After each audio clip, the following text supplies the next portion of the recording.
You say when, girl. We're ready to go. Okay.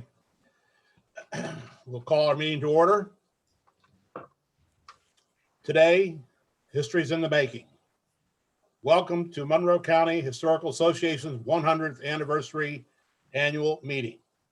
Plus, this meeting is the first virtual Zoom annual business meeting ever. Note, we are being recorded for the future viewing on YouTube. Regrettably, we will all miss the camaraderie and the fellowship of the annual membership dinner. At this time, I would like to read off the names of the members who have passed in the last year of 2020. Michelle Gretschner, Louise Pfeiffer, Barbara Robinson, Pauline Cease, Verdi Knapp, who was a curator at Monroe County Historical Association from 1979 to 1989.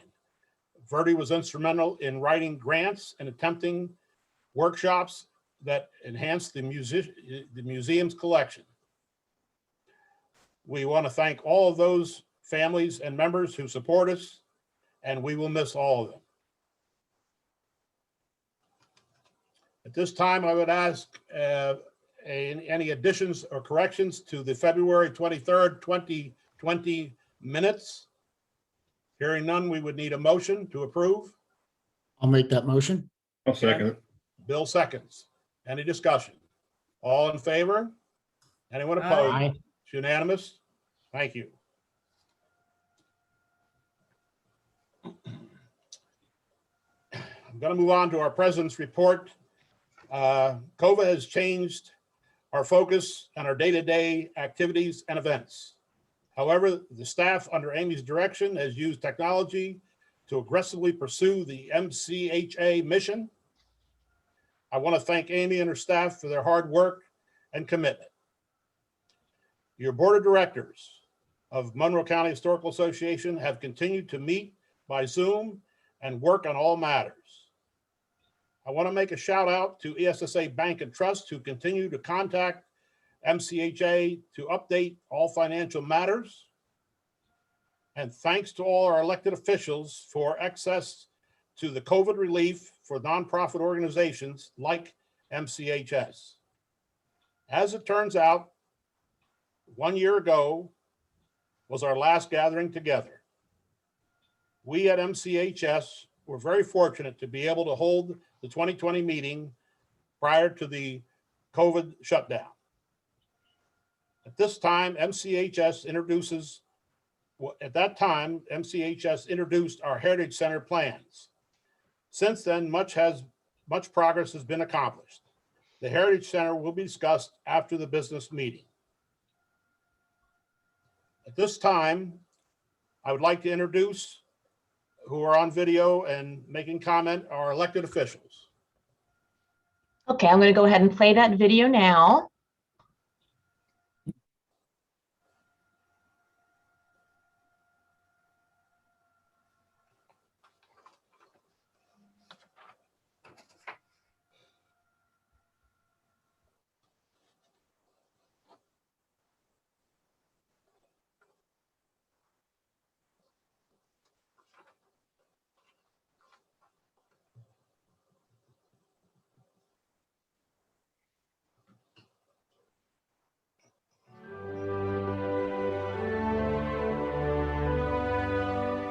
Hi, I'm Sharon Lavador, Monroe County Commissioner, and I'm honored to be here today to help celebrate the Monroe County Historical Association's 100th anniversary.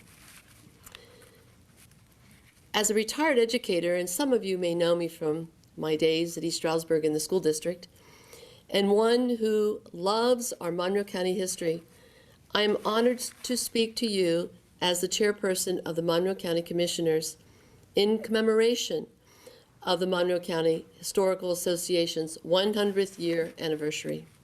The Historical Association has enhanced our community with various activities over the years, such as sponsoring the History Bee and holding monthly programs presented by local residents sharing our history from a personal perspective. Preserving Stroud Mansion to display various exhibits of Monroe County history, as well as conducting personal tours for all ages, including one year my 6th grade social studies class. I was honored to be that teacher who walked our youth through Stroud Mansion. My students were amazed at all that has happened right here in Monroe County, and I knew back then what we need to do moving forward is to ensure that these opportunities are here for another 100 years. Experiencing and hearing about local history can and will make a difference.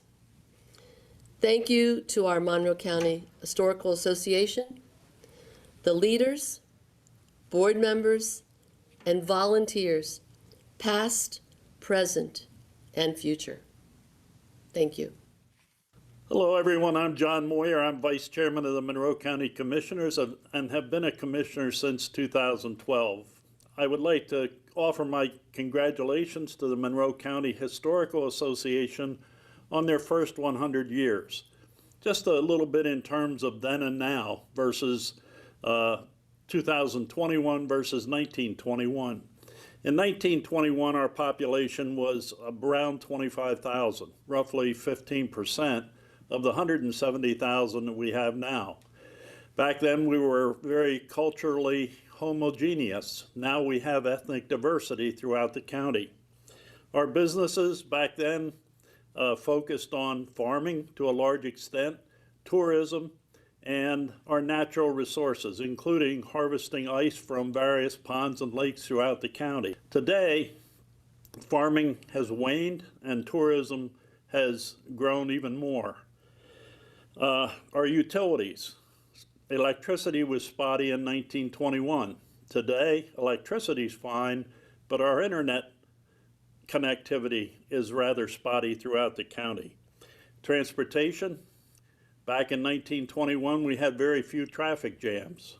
Today, we have traffic jams, especially on weekends. However, in 1921, we had train service to New York City, something that, and this is tongue-in-cheek, is coming next week. Shopping, if you were interested in shopping, either socially or for goods and services, you went to Newberry's at the corner of 6th and Main Street, or you went to Wyckoff's department store, which had been in business for 45 years when the Historical Association was formed. Today, it's Walmart, Home Depot, Lowe's, or more frequently, Amazon. And just in terms of health, in 1921, we were just coming out of the Spanish flu epidemic, and obviously today we're in the middle of the COVID pandemic. Our residents have been through a lot since 1921, and the Monroe County Historical Association has been there to chronicle the changes. It's almost impossible to guess what the next 100 years looks like. However, two things are certain.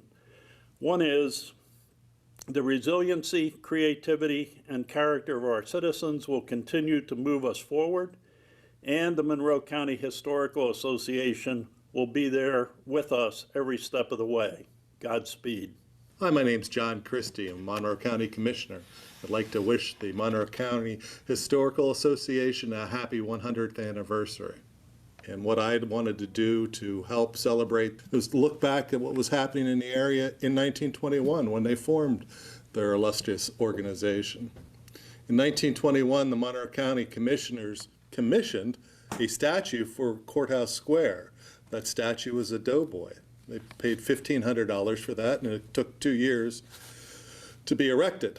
In 1921, Ruth Sibley was born. Ruth Sibley lived in East Stroudsburg. She moved there when she was 12. She was born in Easton.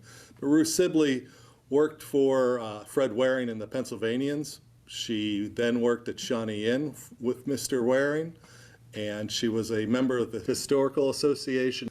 She was instrumental in the formation of the Burnley Workshop. One of the most interesting things that I found was in 1921, the 7th Street Bridge was a toll bridge, and it had fallen in disrepair.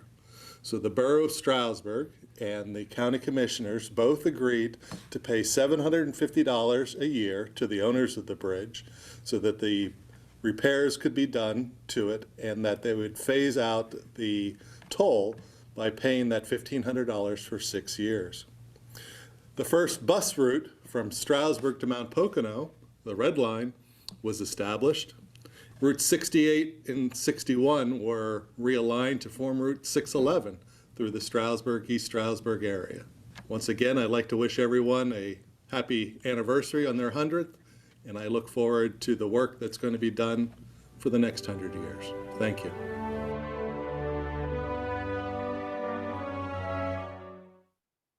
Hi, everyone at the Monroe County Historical Association.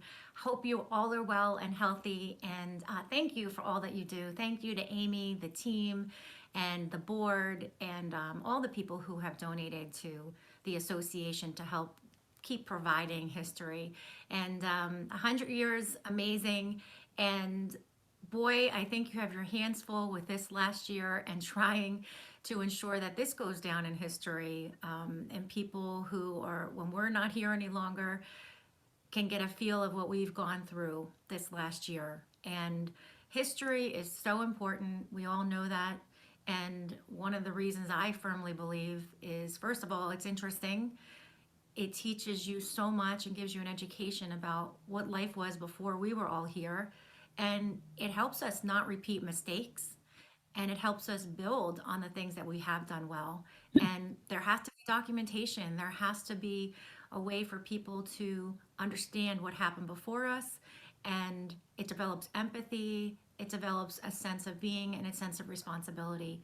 So just want to say happy 100th. Proud to live here in Monroe County and represent us as a state representative as well. And obviously I'm here if any of you need it. Please take good care of yourself and others as well. Thanks so much.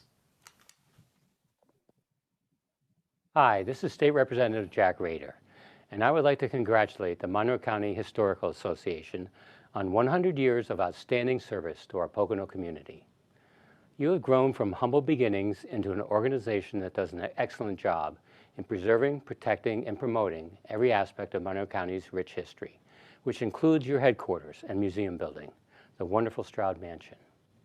Preserving our collective local history is so important because it helps to pass on a greater understanding of the past to future generations. Thanks to everyone at the association for what I am sure is a labor of love. We truly appreciate what you do. Hello, Representative Madden here, wishing a happy 100th anniversary to the Monroe County Historical Association. I am thrilled to be celebrating a century of collecting with all of you. I applaud your dedication to preserving our community's history then and now.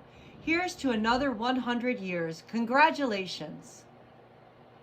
You know, Amy, Russ, this is absolutely an honor for me to be here and present you from the Commonwealth of Pennsylvania, your 100th anniversary.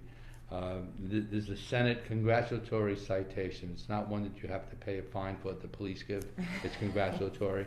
And it really goes and talks about the history of the building and what this building has meant to this county and this community. And we just want to thank all of you, the people that work here and the people that give up their time to be on the board, to the things that you've able to been preserved to do here.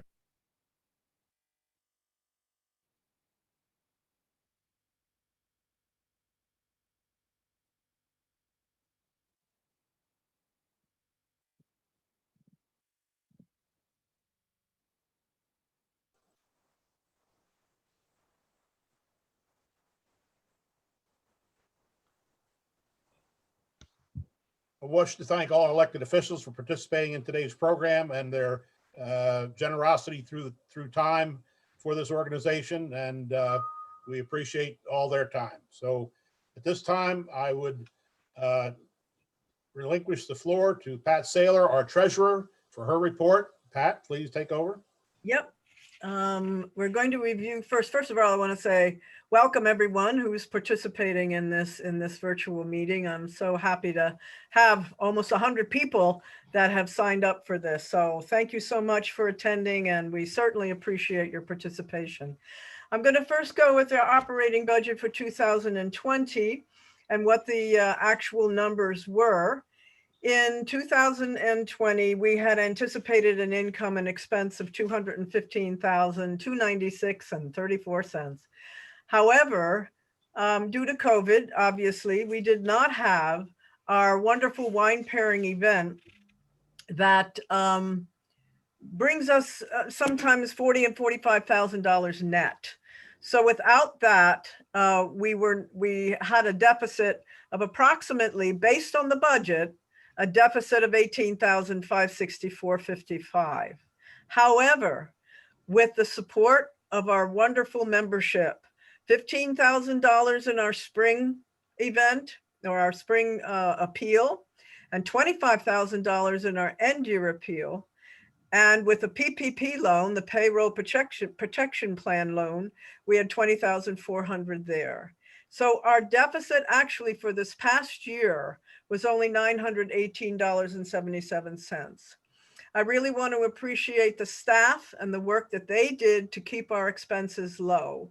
So with all of those factors coming into what happened in this past year with COVID, we did quite well, and I'm very, very pleased. Our future budget in 2021 was sent out to the membership, and in the 2021 budget had a deficit of $13,390.55.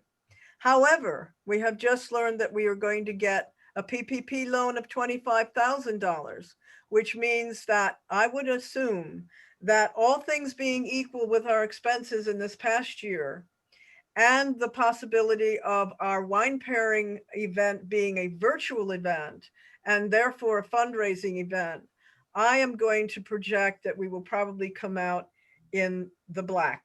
We will be in a positive mode. And I want to thank you once again for the support of the membership. Without your support, we would not be able to be where we are at this point. I also would like to point out that just because we seem to be running into a deficit, that does not reflect our cash flow.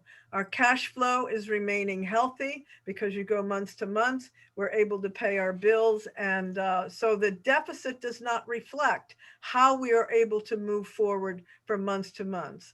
And that is, once again, our membership has been extremely supportive in that effort in keeping us in the black. Going back to our operating account, as you can see, it's a 2019-2020. In 2020, you can see that we have $77,000 in our operating funds. And I'm going to say it again, it was because of our wonderful membership. $25,000 came from all of you at the end of 2020. That is an incredible and a wonderful gift to us, and I thank you again. If you go on the next line, our preservation fund, you notice it's down to $137.95, $137. This fund was our restoration fund in 1995. So it was a restricted fund for a particular purpose. And therefore we have been paying it down as we needed to preserve things. And that fund will end as soon as we spend the $137. It is not a general fund of any kind. It is not a fund that is unrestricted. It was restricted for a particular purpose. And what the fund, that was the money that was left in that fund after the money was spent for the purpose it was assigned to. Our acquisition fund obviously stays the same with a little bit of interest. The Dunning fund has gone down, as you can see, from 164 to 153. That is because we've hired Tanya, who is our wonderful librarian and our media and technology expert. And this was in accordance with the Dunning's request that it be used for a staff member for the library. And that is what we're doing. So that fund is supporting Tanya, and she's doing a fantastic job. Our capital fund project is those people who have given to our heritage fund. that is, we will be talking about a little bit later. And that is individual donations that have come in, and we have restricted that fund to a capital fund for the capital fund project. The pie for estate, as you notice, we had $282,000 and it's down to $9,000. What we did was we engaged architects and engineers to begin the preliminary process for the project for our heritage building that we're going to build in an attachment to the Stroud Mansion. So that was efforts that were done for planning, for HARB, and they'll talk about all of that later on in our special presentation. The Endowment Trust, this is amazing because in February, we were down to $1,200,000 when we had that severe drop in February of 2020. And as everyone knows who has investments, the portfolios for everybody increased significantly. And so we are back up to $1.4 million and actually increased our endowment fund by $27,000. So I'm very, very happy about that. In the future, we are expecting to maintain our disbursement of about $53,000 from the endowment fund that pays for our staff. So we're very excited about what's happening. I'm very pleased with where we are financially, especially in this time of COVID. And once again, our many, many thanks to you all. Any questions, by the way? Does anybody have any questions on the finances or? Pat, we don't have any questions at this time. Pat, I would also, for the record, indicate that our present budget has been proposed and voted on. Correct. And is accepted. Yep. Thank you. It is, that's correct. Thank you. Okay, we'll move on to our executive director's report. Amy? Okay, let me just do that. Okay. Well, thank you all so very much for attending today's virtual event and your support of the Monroe County Historical Association. As we all know, this past year has been very, very challenging, but your support really has meant the world to me. I appreciate the phone calls and emails that you've sent over the past year. And I can think of a note or two that came with your renewal for your membership that just said, hope all is well, or we can't wait for the mansion to reopen. And your support just means so much to all of us here on so many levels. Well, this is certainly not how we expected to be celebrating our 100th anniversary. Like a lot of events since last spring, our plans to commemorate this milestone have been changed, modified, or outright canceled. But nonetheless, we are very pleased that today's meeting is the official kickoff of our 100th year serving Monroe County's citizens by preserving all of our history. I would like to just take a moment to thank some very important people. I am so proud of the MCJ staff, and you really can be too. Brett Fowler, our curator, Julia Burns, our administrative assistant, Tanya Shelton, our librarian and social media director, and Karen Raub, our bookkeeper. All have continued to work diligently throughout the Stroud Mansion's closing and then reopening and then closing again. Their flexibility in tasks, their helpfulness towards each other, and their willingness just to do whatever it takes to move the organization forward is truly inspiring, and I thank them very much. When the world shut down in March, the staff worked to put all of our programming online, including the very popular Third Thursday lecture series. The staff has worked together to post historical facts, photographs, trivia, games, and items highlighting pieces in the museums and the library's collections on our social media. And I'm very happy to report that since March, we have gained over 1,000 followers on our social media sites. This really helps prove how important cultural entities are in connecting the community and that the humanities matter. The staff also launched the new contemporary collection campaign titled Collecting in the Time of COVID-19. We began and still are actively collecting firsthand accounts and materials to help Monroe County's unique experience, excuse me, to tell Monroe County's unique experiences during this global pandemic. We have received so many donations and contributions to this campaign, including stories, photographs, poetry, artwork, and artifacts from people of all ages. We are especially proud to work alongside the educators and administrators of the East Stroudsburg Area School District, who sent in hundreds of submissions. They actually made it part of their curriculum. All of these items are now part of the Historical Association, and I do have to share that these students are pretty excited that they have something in a museum. I would also like to take a moment to thank our volunteers. We have a wonderful group of people that usually come into the mansion on a weekly basis and do everything from giving tours, filing in the library, answering phones, assisting researchers. And of course, we haven't seen our volunteers in a very, very long time, but we do keep in touch with them. In honor of our 100th anniversary, we decided to interview our longest serving volunteer, Agnes Webb, who has been with our organization for over 40 years, and our newest volunteer, Ruth Randoni, who joined us 4 years ago. We have some pre-recorded remarks from them, and I'm going to go ahead and share that right now.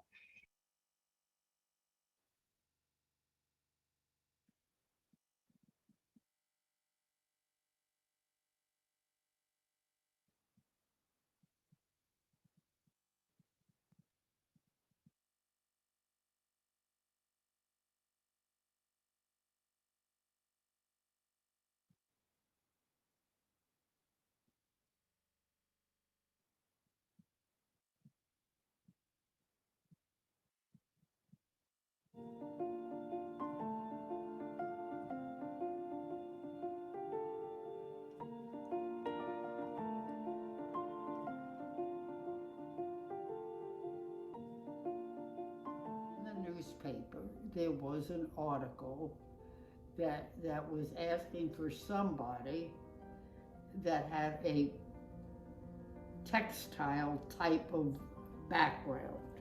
Well, I thought, well, I guess I have something of that. So I volunteered, and they had a group of volunteers, and I volunteered, and that's how I got involved. So one day, I just decided I was going to walk down to the Historical Society. And that is what I did, and I never left. I gave tours. I researched. Then I ended up president of the board. I mean, you name it, I've done it. Actually, if you want to see that plant up there with the big plant, that comes from the board when I had my hip. It'll be 23 years ago. When I first came, the budget was about, our money intake was $15,000 from the county commissioners and dues, and that was actually all there was. Well, I mean, we've come from virtually open 3 hours to, what is it, like 35 hours. Well, the organization has grown just amazing, and is really, I think we're probably better off and more organized than some of your big historical societies. And it goes on the Historical Association. I mean, I have to say, most things that I have belonged to in my life are no more. You know, it really is, you know, it's the one thing that has lasted. I mean, you know, without vanishing. It's, you know, it's still there. It's still in the same place. You know, but all it does is keep improving. it doesn't go backwards. So many things over periods of time vanish. Well, it's been a pleasure. I have to say, it's really been a pleasure volunteering. This is the longest I've ever volunteered for anything, and I just enjoy it. I mean, it's just me, I guess. Happy 100th anniversary. This is a milestone.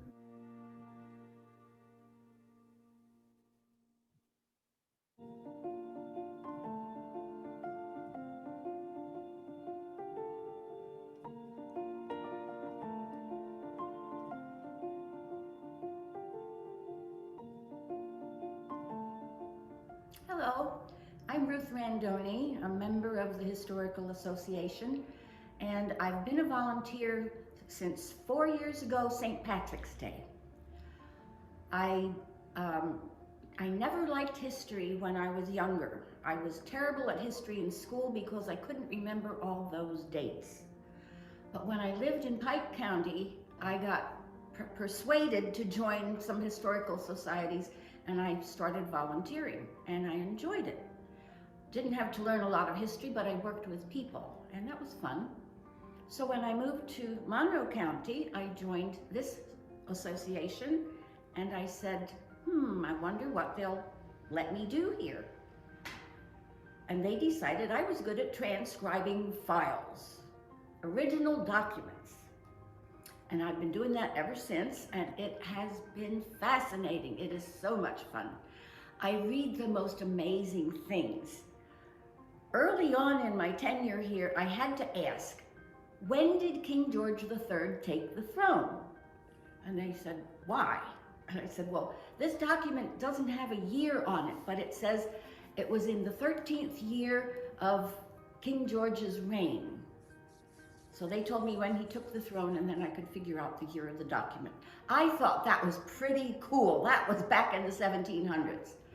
So I've been doing it ever since, and I've done Civil War letters home from soldiers, and I have done people looking for their ancestors and consulting with local history experts. I've just run into all kinds of things. I worked on a big file of court documents from a justice of the peace in Hamilton Township when it was still part of Northampton County. That's a while ago too. Volunteering here is just so great, and everybody is so good to work with and so caring and always helpful, and lunches are the best. We all sit around with our sandwiches and our yogurt, and we talk and we laugh and just kind of catch up on everything that's happened during the week. So it's just a really friendly place to hang out, and I love coming in, and I wish this virus thing would be over so we could come in regularly again.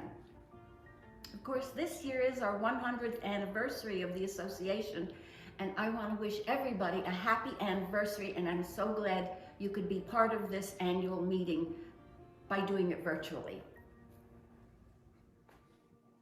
Very good.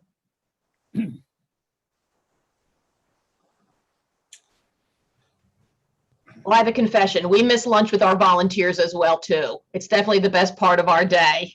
So Ruth hit the nail on the head with that one. Thank you again, Agnes and Ruth. Thank you to all of our volunteers and to all of you, our members. We certainly appreciate all that you do for us, and we truly cannot wait to see you back here at the Stroud Mansion. Thank you, Amy. And I would reiterate on behalf of the Board of Directors, we thank all volunteers for all their service and time, as they are our heart and soul of the organization. Thanks again. At this time, I'm going to introduce John Abel, former president of Monroe County Historical Association, who is now head of the nominating committee as former president. And John has some board of directors to offer.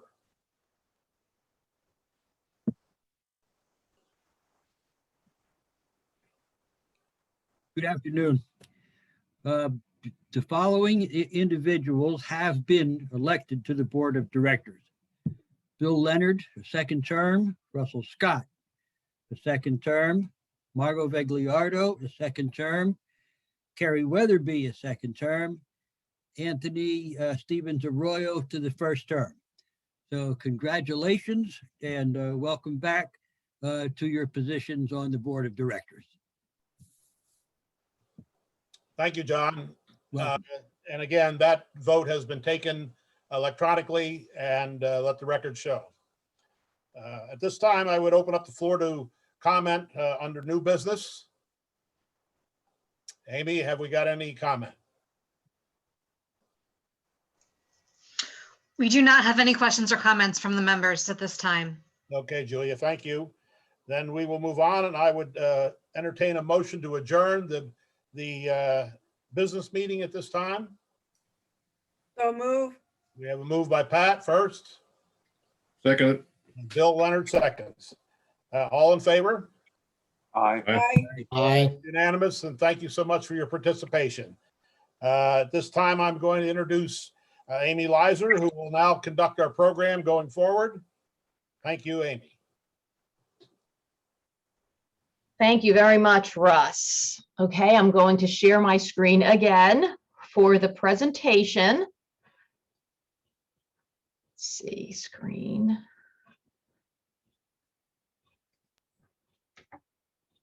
Okay.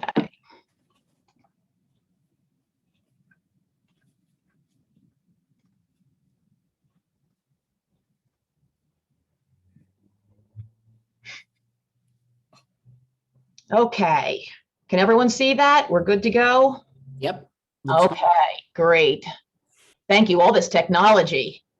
Well, I'm certainly happy to speak this afternoon about the history of the Stroud Mansion and the history of the organization and steps that we're going to be taking as we look to the future. And the title of this talk is called Promoting the Past, Engaging the Future.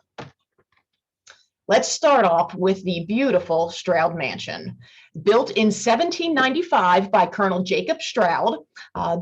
Jacob built this house for his eldest son, John. And John lived here for about 4 or 5 years and decided that downtown Stroudsburg back in 1795 was a little bit too busy and hectic for him.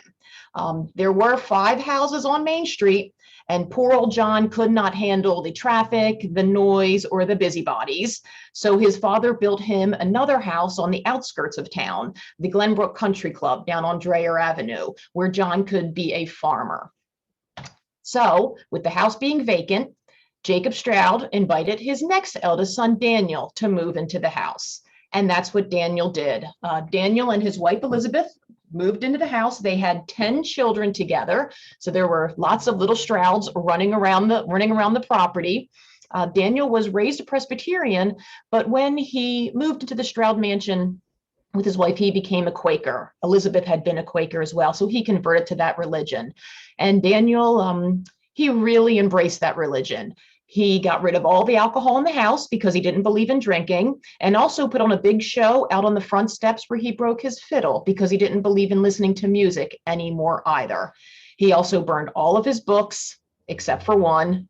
That's right, the Bible. So Daniel was a very, very interesting guy, but he was the one that really helped develop Stroudsburg, helped his father sell lots and lay out the streets to develop the town of Stroud. Now, the Stroud family lived in the house till about 1836 when no one in the house wanted it anymore, which is kind of hard to imagine that this beautiful building that nobody wanted to live there. So the Strouds moved out and Daniel Stroud decided to rent the property. He rented it to Joseph Snyder, who operated a tavern called the Mansion House Tavern. Here is an advertisement announcing the newest establishment in Stroudsburg. This is from 1837. And you can see about a third of the way down, it says that they will be serving choice liquors. Daniel was not too happy about this, being that he did not believe in drinking at all. But they had a 3-year lease and there was not much he could do. But as soon as that 3-year lease was over, well, Daniel Stroud did end it. And in 1840, he welcomed the Malvin brothers into the Stroud Mansion. who operated the Temperance House, where, quote, bucketfuls of lemonade were provided, something much more appropriate, well, according to Daniel, in his mind, that the house could be used for. By 1847, Mrs. Margaret Eagles, a widow, opened up a hotel named the Mansion House Inn. And here we have a newspaper advertisement from 1847. I'm just going to read a section of it. I just love the way that they wrote back then. Persons visiting on business or pleasure excursions will find a comfortable, convenient, and quiet home. Jurors and others attending court are invited to call and satisfy themselves. Strangers from the city or elsewhere who contemplate spending some time in the beautiful and retired village of Stroudsburg will do well by making the above house their home during their stay here. In short, all are invited to call. And here's a picture, a copy of a map from 1858 showing downtown Stroudsburg. And as you can see, by 1858, it certainly was a bustling little community. So bustling, in fact, that the Strouds decided that maybe they actually wanted to come back to the Stroud Mansion. So we had James and George, brothers, move back in with their half-sister, Martha Stroud Shotwell. Interestingly, we're not really sure if the three of them just loved their privacy or maybe they didn't really like each other too much. But when they moved into the house, a line was drawn through the front door of the house to separate it. And you can see here we have a copy of a map this is from 1875. And there's the Stroud house, and right down the middle is that line. You can also see the property owners. It says Stroud and Shotwell. And this is the earliest photograph we have of the Stroud Mansion. This is taken in the 1860s, so certainly when the Stroud family had moved back into the property. The mansion was then rented by Reverend Heilig and his family from 1880 to 1889. Now, he was a Lutheran minister in Middle Smithfield Township, and he cared for the house immensely. He actually installed the gas lighting and draped the home in black following President Garfield's assassination in 1881. The house was vacant for the next 3 years until Timothy and Josephine Everett purchased the house in 1892. The cost, $8,500. They lived in a portion of it and rented out all of the other rooms. So in 1819, the Stroud Mansion went on the market. It was in pretty rough shape. The asking price was $15,000. Now, Mary Erdman, this is a photograph we have of her. She is the one that is seated to the left. This is when she was becoming a doctor, one of the first female doctors. She and Mr. Gilbert decided that they needed to save this building, that the Stroud Mansion was important enough. This represents our heritage, and we cannot let it just be destroyed by the wrecking ball. So they formed the Stroudsburg Civic Club a year later and raised over $20,000 to save the Stroud Mansion. This is a plaque that we have hanging in the front hallway at the Stroud Mansion, and you can see all of the names of people who contributed money to that $20,000 to help save the building and turn it into the Stroud Community House. So the Historical Association was formed on April 8th, 1921, when a group of 40 deeply interested and enthusiastic citizens met at the Monroe County Courthouse. The meeting was presided over by Robert Keller, who offered an inspiring address to the citizens. In addition to Mr. Keller, 3 individuals were also invited to speak, including Clint Eilenberger, who was treasurer of the Stroudsburg Bank Company, and also certainly a name that folks here would recognize, excuse me. And one of his quotes that they put in the newspaper, something that really just speaks to me. We are the heirs of the ages, and we can't do anything better than to teach our people what our men and women have done before us. I just love that quote. Our first president, William A. Gilbert, and the first vice president, Mary Erdman. That's the photo that we saw earlier. I should say Dr. Mary Erdman. Okay, so in January 1920, the Stroudsburg Civic Club purchased the Mansion House. By 1921, the Historical Association was founded. And on January 22nd, 1922, the Stroudsburg Civic Club formally incorporated the structure as the Stroud Community House. And it was their intention to host all sorts of organizations in this building. And host organizations they did. The public library was here. I'm sure some of our viewers will remember when the public library was in the Stroud Mansion before they moved across the street. The Civic Club, of course, had a room here.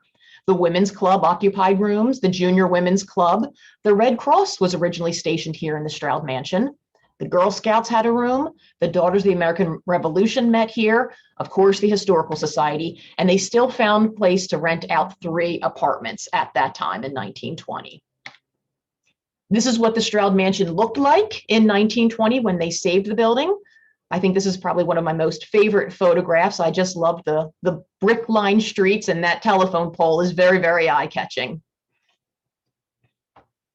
This is how the Stroud Mansion looked in the 1960s.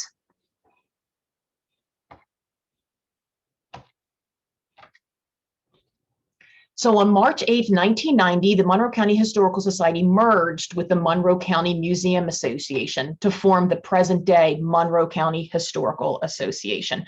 Both organizations pretty much had a very similar mission, so it made sense for the two to join. And it wasn't until 1994 that the Women's Club of the Stroudsburgs transferred total ownership of the Stroud Mansion over to the Monroe County Historical Association. And this is another plaque that we have here at the in the front hallway at the Mansion House.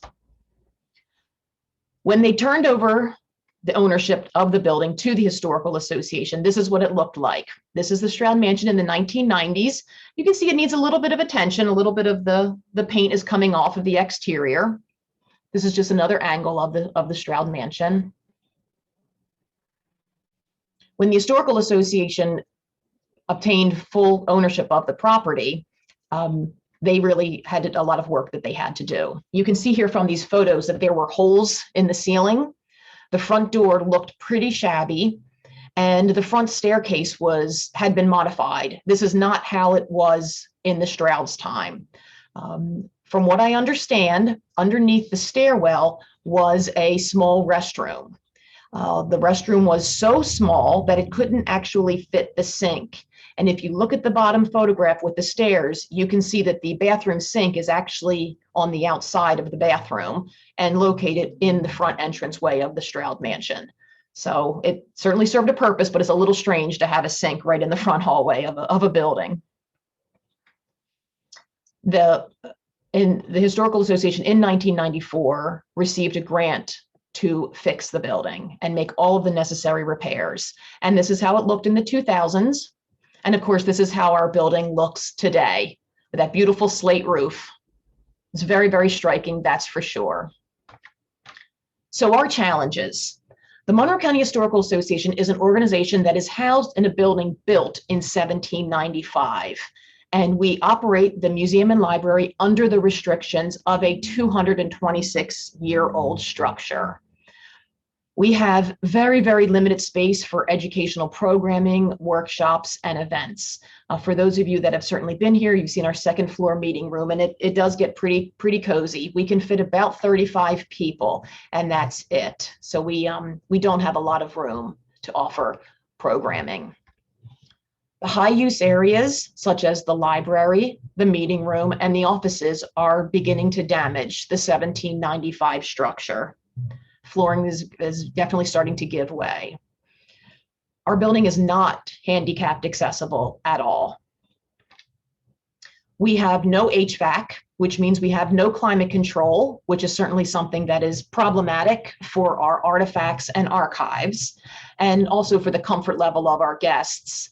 And something else that I didn't necessarily think of until this past year is because we have no HVAC, we have no air exchange. The Stroud Mansion windows do not open, so we really cannot circulate air safely. I've never lived through a pandemic, and certainly this is something that now is on everybody's mind, and something that definitely needs to happen. We also are out of storage for our museum artifacts and library archives. So during the 1994 and 1995 renovations, the board recognized these challenges, but they had a lot on their plate. They had to really get the building up and running, and they didn't know the best way to remedy any of these issues. So over the years, ideas have ranged from actually moving from the Stroud Mansion, leaving the site, to purchasing the next door neighbor's house as an expansion. In 2016, the board of directors really took a hard look at our facility and began to explore building an addition to the rear of the Stroud Mansion. They invited 4 architects to meet, draw plans, and identify ways to address all of these issues that are facing the Historical Association. The board decided to choose MKSD. They are an architect firm out of the Lehigh Valley, and John Young is the project architect. Some of you may recognize John. He is a local guy. He graduated from Stroudsburg High School, and he has said to me on more than one occasion, this project's very personal to him, that this is his hometown history. And this is the drawing, the rendering that MKSD has come up with. You can see the Stroud Mansion attached with that hyphen, and then the Heritage Center.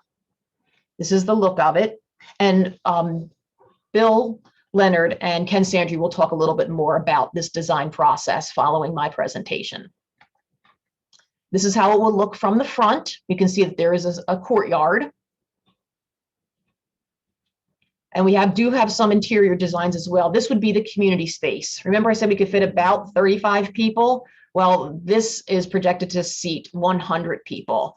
This is very, very exciting for me. I'm just so pleased to be able to really expand our programming and our workshops. When we have school groups here, we usually have to divide the classes up. It would just be amazing to have all of the classes in one space at the same time, equally learning.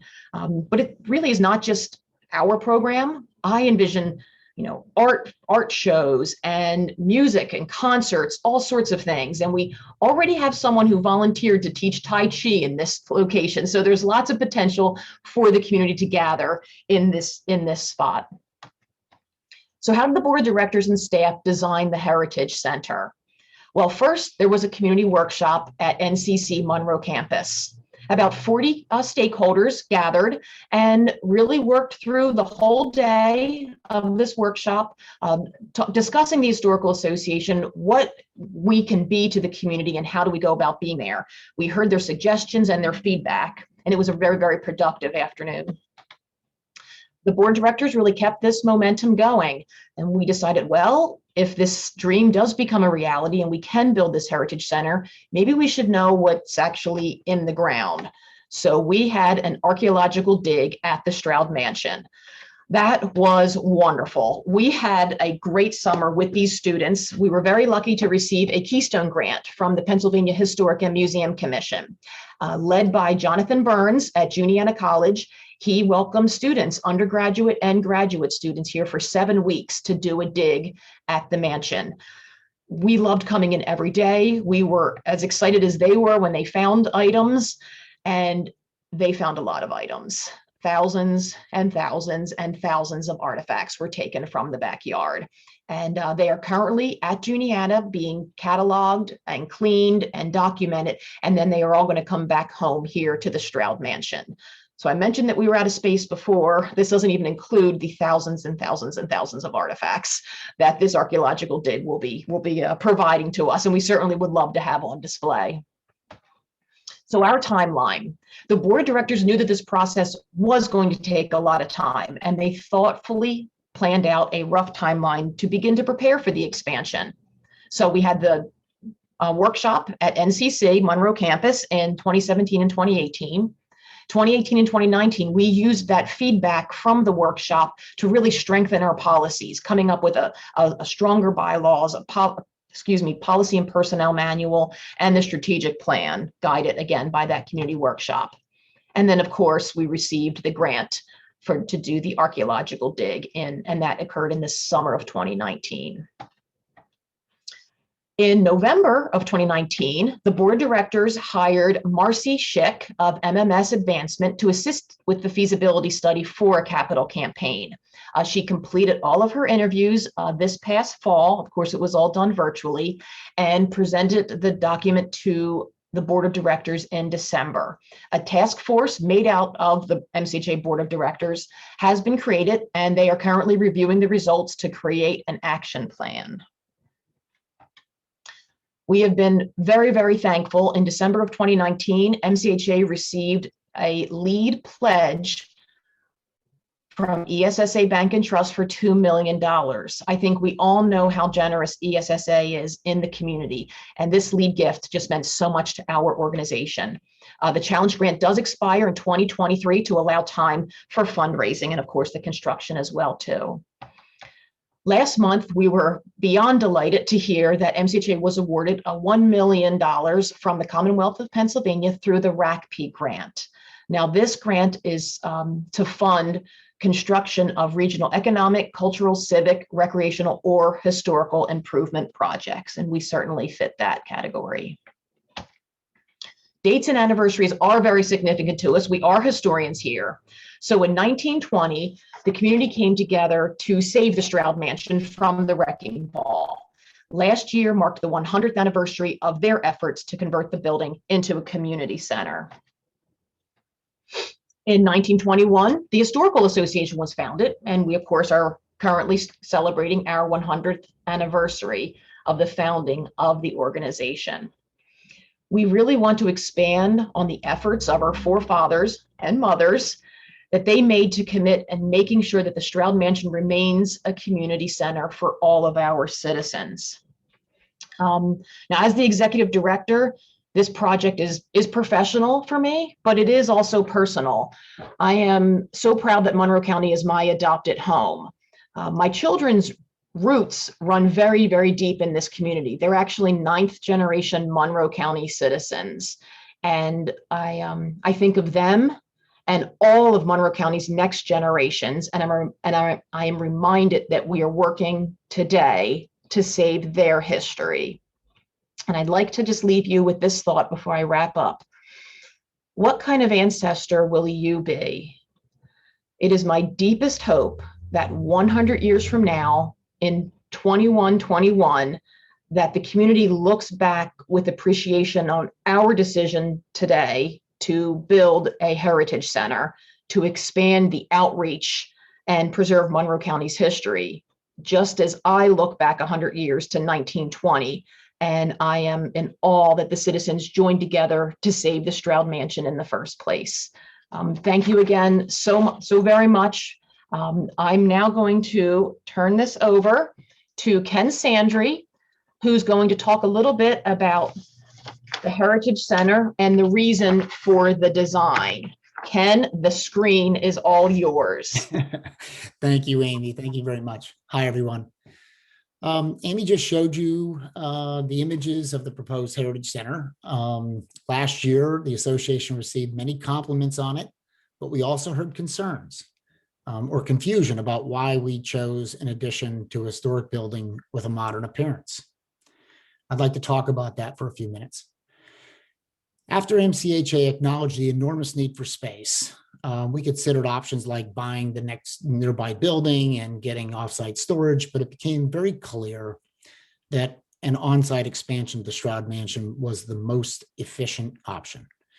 In August of 2016, MCHA decided to hold that design competition Amy spoke about. 4 local architectural firms were invited to prepare and submit their visions of how this expansion might look based on our requirements. 2 of the 4 you can see on your screen. The board of directors then voted on which of the 4 designs they felt best accommodated our vision and needs, and MKSD Architects of Allentown was selected.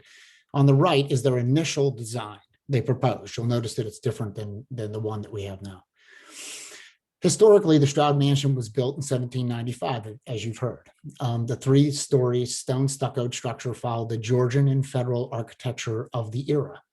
While today's historic preservation guidelines do not prohibit mimicking the architectural appearance of an earlier time period, doing so is certainly difficult, especially when building with today's proportions and materials, as well as abiding by the Universal Building Code requirements. These attempts can appear to be fake old, even to a casual observer. Contrary to the common belief, the National Historic Preservation Act of the United States, the standards from that act do not intend to stifle or diminish the introduction of modern architecture in historic districts. However, the guidance does seek an architectural balance between the new and the old. The MCHA objective was to avoid the fake old appearance, and we found agreement with MKSD's approach in not creating an old-looking addition built in the 2020s. MCHA needs a functional building, compatible with the mansion, but also distinct and true to its time. Compatibility is the key. The 1964 Venice Charter, considered the founding document of global preservation movement, says any addition to the landmark must fit, but be distinct from the architectural composition of the location. And it must bear a contemporary stamp to prevent confusion. In America, preservation guidance states that additions should be differentiated and compatible. The design should reflect the historic building's proportions, rhythm, and materials, while at the same time protecting the integrity of the adjacent National Register building. An important reference document for doing this is called New Exterior Additions to Historic Buildings. It's sometimes called Preservation Brief. It's part of the National Historic Preservation Act standards. And it was created specifically for this challenge. It provides the how-to design guidance on preparing a compatible design. Architectural review boards in community historic districts require a newer design to borrow architectural cues from the adjacent historic building, with the goal of creating a compatible structure that complements and references the historic, while consciously avoiding literal resemblance. That's a key, consciously avoiding that literal resemblance. The guidance encourages architects to reflect, not copy, the original. In doing so, they provide a design that is both modern and contextual, fitting into the surroundings. Observe in the renderings that you're seeing how the patterns and the features of the mansion and the Heritage Center correspond to each other, including the alignment, both horizontally and vertically, of the mansion's floor elevations, cornice line, window openings, and the materials used and the color palette utilized. Differentiation is created in the Heritage Center with the flat roof and the utilization of clear and fretted glass and the interior floor plans, of course. When asked for comment, the State Historic Preservation Office agreed that MKSD's design for the addition is differentiated and compatible, but it is still subordinate to the Stroud Mansion.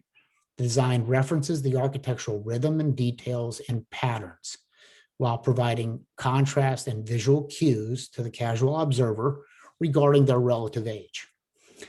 The Stroudsburg Borough Historic Architectural Review Board and the Borough Council reviewed the project, and with some minor accommodations provided the project with a certificate of appropriateness, thus greenlighting the project.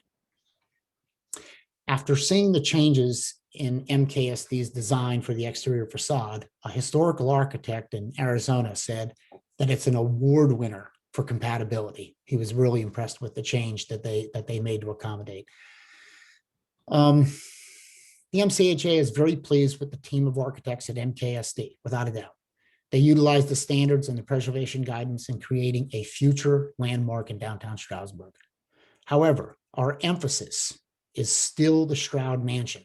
It is the structure on the National Register and listed on the National Register twice as part of the Stroudsburg Historic District and separately as an individual significant building.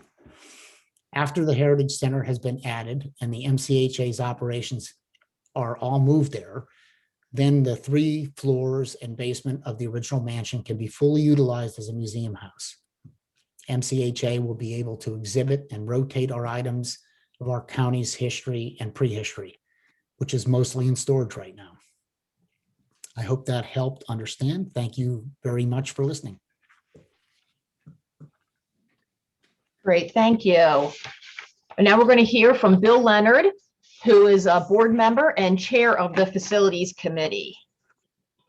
Has a few remarks. Okay. Thank you, Amy, and thank you, Ken. Good overview on the exterior of the project. And both Ken and Amy had covered some of the preliminary information.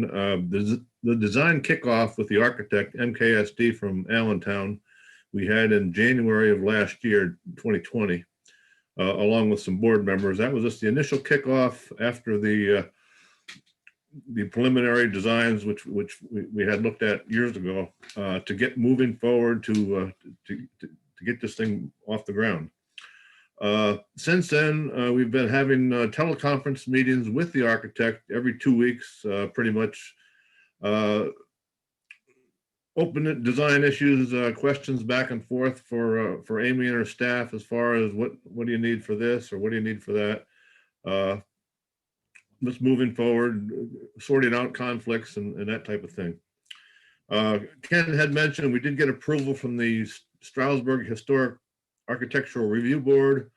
And we also are in process of several permitting parameters with the Monroe County Planning Commission, the Monroe County Conservation District, the Borough of Stroudsburg zoning.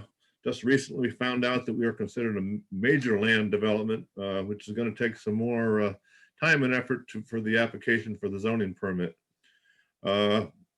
Also, and I think Ken mentioned the State Historic Preservation Office had looked at this design, and they conducted an informal review in May of 2020. And they approve of the project. No formal approval is required at this point. If we in fact get state or federal funding, we will have to get formal approval from the State Historic Preservation Office, but they've already kind of pretty much nodded their head that say this design meets the standards. The scope of this project, Amy and Ken had covered some of the basic information on the exterior of the building, but it's really about 7,000 square feet of floor area on 3 floors, connected to the existing mansion through the 1893 addition, which, and that addition there that was built in 1893 will be deconstructed and reconstructed. It'd be documented what the construction is, and I'll mention something else about that in a second. And Amy also mentioned about the community room for educational programs. That's going to be able to seat well over 100 people. The existing space we have now in the mansion seats about 35 people. So that's a big plus for this this new addition here. The research library is going to be 900 square feet. If anybody's been in our library in the current mansion, it's pretty much tucked between a couple of other rooms there, and pretty much not bigger than a large closet. Curatorial storage area, controlled temperature and humidity for storing all of our artifacts. Again, in our existing mansion, you go down in the basement and there's newspapers stored there that need to be stored in the right kind of conditions. Collections processing area where Brett and the other county staff can process the artifacts we get them cleaned up, get them stored properly. Office space for the staff. Right now, they're kind of crammed together and again, stuck between a couple of other rooms. They'll have a good office space, a catering kitchen, a lobby, and a gift shop. An important factor here is the elevator for access of all floors of the existing mansion and the new addition. It brings us into full compliance with the American Disabilities Act. Currently, there's no way to get anyone up into the 2nd and 3rd floors. With this elevator, it's going to access both the new addition and the existing mansion. Amy mentioned a little bit, and on the picture there, you'll see the outdoor courtyard in front of facing the Main Street portion of the addition. And the interior peel, we're going to actually, where the 1893 addition connects to the existing mansion, we're going to open up some of the existing mansion there so that from inside the new facility, you'll be able to see the construction process, the construction of the existing Stroud Mansion. That's interesting. And the architects really went out and did a good job on that. Also, again, I think Amy mentioned, correct the existing deficiencies in the existing mansion. Heating and air conditioning, no fresh air turnover in the existing mansion. We'll have that, we'll take care of that. Handicapped accessibility, I talked about the elevator. Life safety deficiencies, the alarm system in the existing mansion is going to be corrected. Fire detection system. One of the key things I asked the architects to home in on, especially in the meeting area, was the acoustics. We want to make sure that when we have programs in there that there's no reverberation, the sound bouncing off the hard surfaces. I know Amy has been looking in the type of lighting they need for the addition. The architects have been going back and forth with Amy on some things there. I mentioned mechanical system, low maintenance landscaping outside. We don't want to have a lot of burden on maintaining the landscaping. And we also are using pervious hardscape to allow the water, rather than run off the courtyard area there. We have the patio. We're going to be able to, it's going to be able to percolate into the ground. Briefly on the cost estimate, the construction cost estimate at this point in design is approximately $5.3 million. That's based on prevailing wage rates. That includes the new building, the alteration to the existing mansion, the site courtyard, and municipal approvals. Now, beyond that, they also called soft cost, additional cost, the design for the architect, the furnishings and equipment. We'll be able to reuse some of the stuff, but we need to purchase some new. Exhibition displays, not exactly certain how far we're going to go with this, but there's a range of ideas there. And also beyond the construction, we've got an increased operation and maintenance costs to the Monroe County Historical Association to maintain this building. So currently we're approximately about 60% design. The architect did come in to the board by Zoom back in June and also in September and gave an overview of where we are, how we're doing, and we're doing good. We had a day-long site review with the architects back in October, crawled around up in the attic and down through the basement, all through the existing mansion and making the connections. We made initial submission to the regulatory agencies, the Conservation District, the Planning Commission, and the Borough Council and the zoning. And our target start of construction at this point, is a target, is spring of 2022. That, in a nutshell, is where we are, and we're moving along very well. We just need support from the community, and we'll get this thing, and we'll have this thing constructed in a couple of years. Thank you. Great, thank you, Bill and Ken. And that concludes the presentation. And before we leave, Amy, I would just like to thank you and your staff for all your hard work on a first attempt. And Bill and Ken and yourself for your presentation was excellent. And I want to thank all the members who participated today and hope they enjoyed it and hope we didn't get too lengthy, but that was part of our strategy. I think we got everything in we wanted. So again, I found it to be very informal and very positive. So thank you all for being there.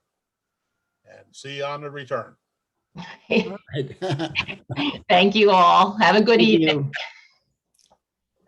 Take care. Bye. Bye.